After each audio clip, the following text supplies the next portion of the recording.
parcourir si nous voulons atteindre les ruines avant la tombée de la nuit. C'est si calme ici. J'ai l'impression d'avoir été libéré d'un grand poids. Et salut à toi, c'est de nouveau de Rive. On se retrouve pour la partie 2 de Trine sur PC. Alors après une première vidéo sur laquelle en fait j'ai introduit le scénario et présenté les 3 personnages à travers le tutoriel, on va se plonger directement dans le vif du sujet avec du gameplay. Et le niveau, il me semble que c'est le niveau 9 du jeu, niveau 9 sur les 15 niveaux que comporte Trine, 15 niveaux qui peuvent se finir en à peu près 4 heures. C'est pas long, c'est un défaut, et oui le jeu est court. Mais bon, on va pas polémiquer des heures dessus, le jeu est court, mais on passe 4 très bonnes heures dessus, notamment du fait des graphismes, de la musique et des sensations de gameplay. Sensations de gameplay en fait qui sont procurées par le fait, que nos trois petits personnages se sont accaparés le Trine. Le Trine qui est cet artefact qui leur permet en fait de switcher à volonté, et ceci quand bon nous semble à nous joueurs derrière le PC. Donc simplement en appuyant sur 1, je chope le mage, 2 la guerrière, 3 la voleuse, et 3 le guerrier, et je peux le faire quand je veux. Et en fait chacun des personnages et de leurs compétences propres va nous permettre de passer les énigmes, les épreuves, en fait les énigmes, j'ai envie de dire les épreuves de level design. Voilà, ce sont des énigmes essentiellement basées sur sur le level design, hein. Des trous, des fossés, des plateformes, des choses comme ça. Là par exemple j'ai un fossé tout bête avec des petits picounets dedans, je vais utiliser ma capacité de grappin avec ma voleuse pour le passer, tout simplement. J'ai entendu un petit au fond, et en fait c'est un ennemi, c'est un squelette, je crois qu'il est là-bas si mes souvenirs sont bons. C'est un squelette archer qui va, regarde, je vais le laisser, qui va me tirer une flèche, hop, que je vais éviter, et je vais me venger. Voilà. Et oui, regardez, ma guerrière en fait a récupéré des points de talent, ici, je vous montre, que j'ai acquis en récupérant des fioles, là, les fameuses fioles vertes. Et grâce à ces points de talent, elle peut tirer jusqu'à 3 flèches. Et mes autres persos aussi ont acquis des talents, je vous en parlerai tout de suite après. Deuxième énigme, j'ai une énigme de plateforme encore. Voilà, c'est le mot que je cherchais. Les énigmes sont essentiellement des énigmes de plateforme. Voilà. Donc là, j'ai une plateforme qui est un peu trop haute. Je vais utiliser ma capacité de création de caisse. Alors, bien sûr, bien évidemment, il fallait qu'elle tombe à côté, hein, mais bon, c'est de ma faute. De caisse avec le mage, hop, je saute dessus, je me dépêche parce que ça se dérobe sous mes pieds, des chauves-souris vite, on va utiliser le guerrier parce qu'elle morde ces petites bêtes. Voilà, je prends des dégâts. Les petites potions bleues qui tombent, c'est des potions de mana, parce que toutes les capacités spéciales des personnages utilisent du mana, et le mage utilise du mana sur chaque caisse créée et sur chaque lévitation invoquée, j'ai envie de dire. Le guerrier, lui, j'ai récupéré un marteau, vous voyez, un marteau, je peux taper avec un... Voilà, ça c'est tout dans l'attaque et plus rien dans la défense. Mais par contre, ça tape. Voilà, je peux utiliser la capacité secondaire qui est... qui est pas de m'en prendre plein la gueule, hein, contrairement à ce que je fais. Je vais réutiliser ma ranger. Parce que voilà ce qui est intéressant dans le jeu, c'est que on peut aborder les situations un peu comme on le veut, quoi. On n'est pas cantonné à prendre... un personnage ou un autre. Alors certes, pas mal d'énigmes vont s'obliger à prendre un personnage. Regardez là, si je veux passer, j'ai 2 choix finalement. Je vais vous montrer. On va tuer ça. Alors oui, je vous montre, regardez, en saut. Aïe, je me prends dans les pics. Vite, on va prendre les guerriers avant de mourir. On va les attendre sagement. Prends tout ça dans les dents. Voilà. Alors, je vous parlais en fait de la résolution des énigmes. Aïe. Allez, meurs, voilà. Et toi, meurs aussi, voilà. J'ai peut-être pas fait... Voilà, donc ces orbes en fait blancs vous permettent en fait de ressusciter un perso. Quand l'un de vos persos meurt, il devient inutilisable jusqu'à ce que vous passiez sur ces orbes qui font aussi office de checkpoints, tout simplement. Voilà. Là, si je veux, je peux passer avec cette plateforme en utilisant, on est d'accord, mon grappin. Mais j'ai une autre possibilité, c'est-à-dire que je peux prendre mon mage, créer des caisses qui vont venir s'empaler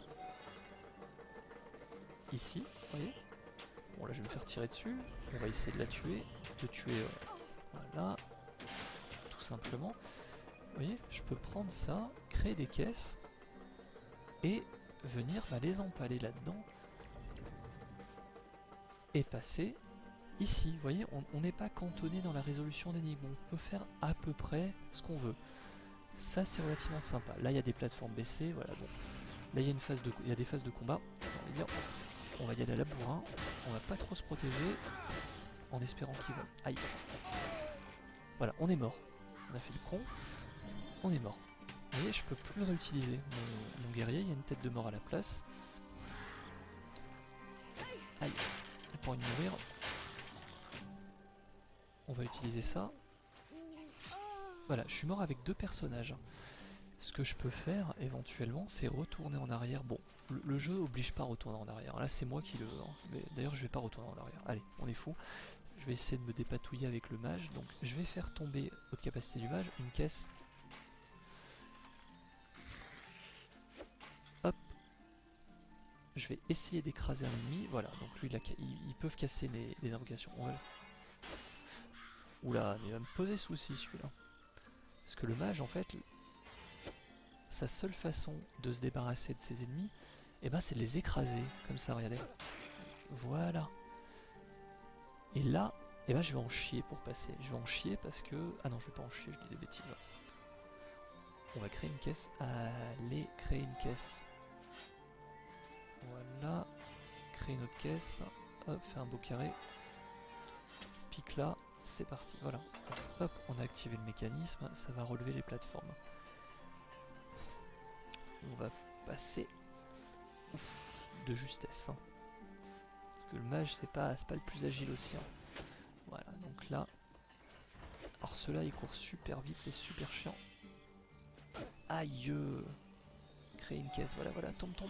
Voilà, ouh, une potion de vie. Voilà, donc je récupère un peu de vie. Vous voyez que, bon... Graphiquement, regardez ces fonds, c'est quand même magnifique. Les effets de lumière sont juste super bien gérés dans le jeu. On va sauter. Plouf. On va tomber dans l'eau. Dans l'eau aussi, en fait, chaque personnage en fait va pouvoir utiliser ses propres capacités de nage. Le guerrier, en fait, c'est une enclume sous l'eau. Il coule. Il peut même limite marcher. Enfin, c'est pas limite, c'est qu'il peut marcher dans le fond. Le mage, on va dire que c'est un nageur commun. La guerrière, j'ai du mal, hein. La ranger, ou voleuse, moi j'aime bien l'appeler ranger parce que ça fait plus chasseur, utilise en fait des... Eh ben peut respirer à fond quoi. Elle a pas de barre d'air, elle peut respirer autant qu'elle veut sous l'eau. Donc on va dire qu'on va toujours utiliser elle sous l'eau. Hein. Voilà, donc là je passe à côté d'un orbe, bing, je récupère tous mes persos avec un petit peu de PV. Pour avancer tout simplement, parce que c'est vrai que je pourrais pas avancer si j'avais pas mes 3 persos. Aïe aïe aïe. Elle est super fragile. Hein. Elle est très puissante, mais alors elle est très fragile. Hein, voilà. On va essayer de passer comme ça. Non, on va pas essayer de passer comme ça. Petite phase de plateforme. Oh non, putain, j'y crois pas quoi. On va reprendre l'épée parce que là, je joue un petit peu mal et j'en prends vraiment beaucoup dans les dents. Allez, on va se créer une petite caisse, voilà. Donc, que dire de plus sur Trine? Eh ben, c'est un beau jeu quoi. C'est un beau jeu, le gameplay est bien fichu. On prend plaisir à contrôler ces 3 personnages, on prend plaisir à utiliser leurs capacités. Ah oui, une capacité aussi dont je vous ai pas parlé sur le mage, il peut créer en fait des... Je vais vous montrer, bon déjà. Voilà, on l'a écrasé, regardez, avec un bon timing. Vas-y, viens. Oh putain, il court vite celui-là. Voilà, casse-moi ma caisse, allez. Ah bah il s'est pris ma caisse, il est mort. On peut avec le mage en fait, regardez, créer des triangles volants que l'on peut déplacer à volonté, et ces triangles ont deux capacités. On peut monter dessus, se déplacer avec. Bon, c'est absolument pas stable, hein. Vous voyez, ça permet d'aller récupérer certains objets un peu cachés, et la voleuse en fait peut hop s'agripper dessus, et ça nous permettra de passer des gouffres normalement infranchissables, et ça c'est pas mal. J'ai envie de dire que dans le jeu d'ailleurs, bon, est-ce un défaut? Je sais pas. Je trouve qu'on se sert quand même un petit peu trop de la voleuse. Regardez, je vais me servir que de la voleuse. Voilà, je vais me servir que de la voleuse. Hop. Je